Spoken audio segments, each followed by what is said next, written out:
Vamos agora, primeiramente, saber qual é a definição de répteis. Os répteis são animais vertebrados e eles carecem de patas. E, curiosamente, as patas deles são muito curtas, por causa que eles precisam dela para caminhar roçando ao solo.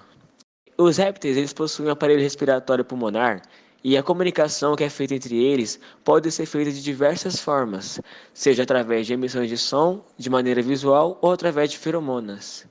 Os répteis, eles são evolutivos dos amniotas. Eles surgiram no período Carbonífero, a partir dos tetáprodes, isto é, o filo dos vertebrados com 4 extremidades. E também vale lembrar que a pele dos répteis é revestida de camadas de queratina. Características. Os répteis eles são animais ectotérmicos, ou seja, a temperatura deles é regulada pelo ambiente.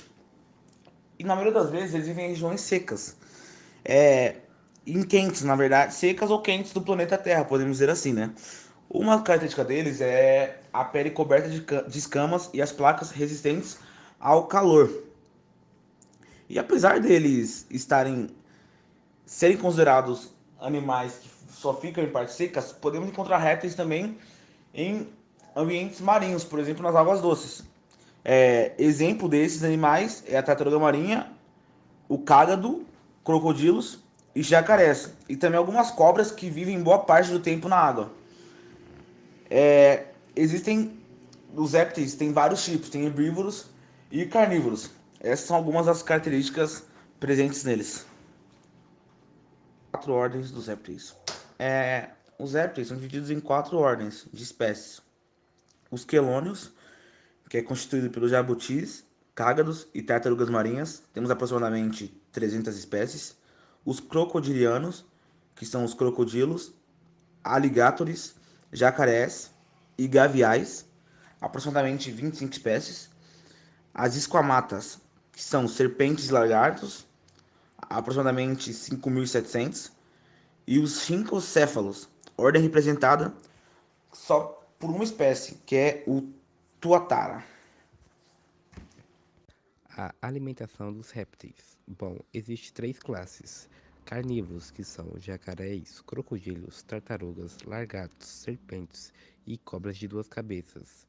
Herbívoros, que são tartarugas e alguns lagartos. E onívoros, que são lagartos e tartarugas. A alimentação dos répteis é bastante variável. Cada espécie tem sua própria alimentação, variando de acordo com o habitat em que vive.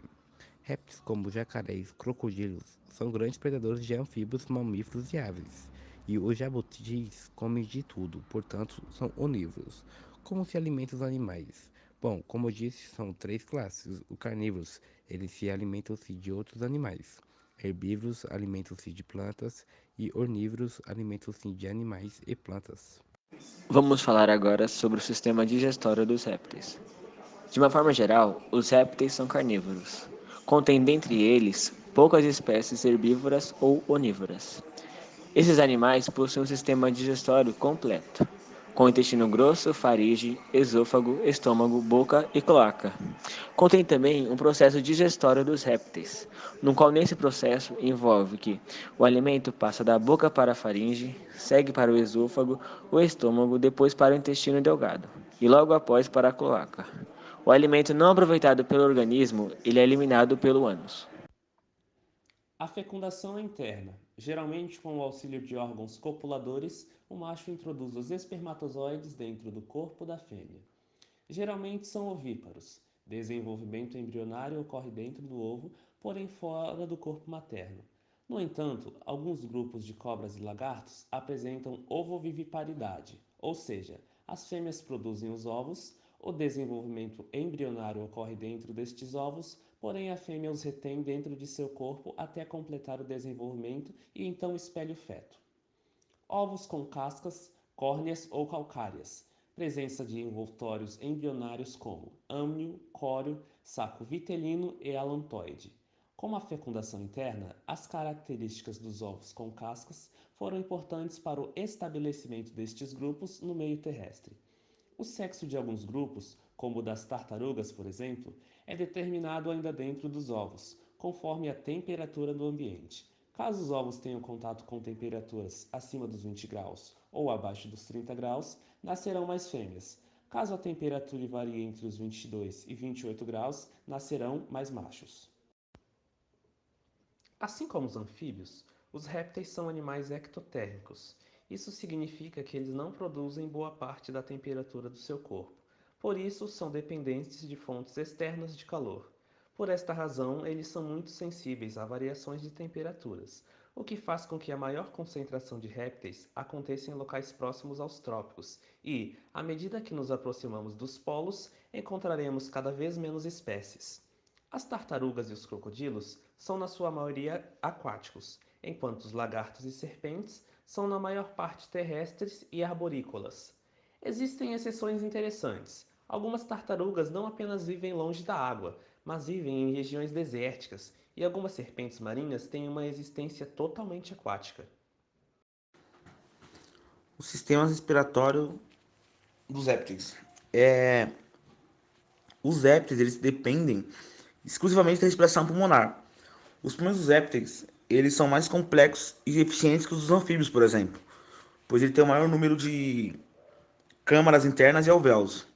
E a maioria deles possui um mecanismo de pressão negativa, que é responsável pela ventilação dos pulmões. Por exemplo, o movimento das costelas e da parede corporal expande a cavidade torácica, diminuindo a pressão nos pulmões e puxando o ar para dentro. E esse ar ele é expelido pelo movimento para a frente das costelas e da parede corporal. Isso comprime os pulmões. E existem vários outros exemplos, por exemplo, da tartaruga, que a costela dela faz parte da carapaça. Portanto, o movimento da parede corporal, onde as costelas são ligadas, é impossível. E assim elas inalam ar contraindo músculos que aumentam o volume da cavidade visceral, criando pressão negativa para levar ar aos pulmões. Então, os répteis eles dependem muito, exclusivamente, na verdade, da respiração pulmonar. Além do exemplo da tartaruga, tem vários outros exemplos que a gente pode ver entre todas as espécies de répteis que temos. Anatomia. Diferente dos anfíbios, os répteis possuem pele seca e queratinizada. Possuem esqueleto interno ossificado em todos os grupos. Coração geralmente com 3 cavidades, 2 átrios e um ventrículo, exceto no grupo dos crocodilianos, os quais possuem 4 cavidades, 2 átrios e 2 ventrículos. São animais que constituem a superclasse de vertebrados terrestres, que significa animais com 4 membros ou 2 pares destes. Vamos agora falar sobre os sentidos dos répteis. Bom, todos os répteis possuem órgãos dos sentidos, que lhes permitem, por exemplo, sentir o gosto e o cheiro das coisas. Os olhos são fundamentais, pois eles possuem pálpebras e membrana nictitante que auxiliam na proteção dessas estruturas. Eles têm glândulas lacriminais, fundamentais para manter a superfície dos olhos úmida fora d'água. Podemos também destacar uma estrutura existente entre os olhos e as narinas de cobras. Ela se chama fosseta loreal. É essa que podemos ver na foto ao lado, que ela se localiza perto dos olhos das cobras. Ela tem a função para que a cobra perceba a presença de outros animais vivos, por meio do calor emitido pelo corpo deles. Vamos agora para algumas curiosidades sobre os répteis. 1. Nem todos os répteis põem ovos com casca. Existem répteis ovíparos, que põem ovos, e alguns vivíparos, que já nascem formados, como algumas serpentes marinhas e jararacas. 2. Muitos répteis rastejam ao andar, mesmo aqueles que possuem 4 patas. Existem aqueles que utilizam toda a musculatura, inclusive do tórax e do abdômen, para caminhar.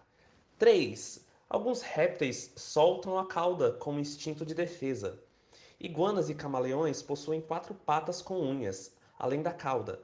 Alguns são capazes de soltar um pedaço da cauda quando se sentem ameaçados. Esse fenômeno é chamado cautectomia, de forma espontânea, situação que acontece sob estresse ou durante uma contenção. E por fim, você sabe diferenciar se uma serpente é venenosa ou não? Então, não existem características externas fiéis para a distinção entre uma a outra. A única maneira de ter certeza de uma cobra venenosa ou não é examinando o tipo de dentição. Porém, sabe-se que toda cobra que tem fosseta loreal pequenas cavidades entre os olhos e as narinas, é peçonhenta. Mas fique atento, o fato de não ter a fosseta loreal não quer dizer que a cobra não seja perigosa ou venenosa. Always do it on my own, so I gotta get through it. And the only thing I know is to love what I'm doing. Never give up, never slow, till I finally prove it. Never listen to the no.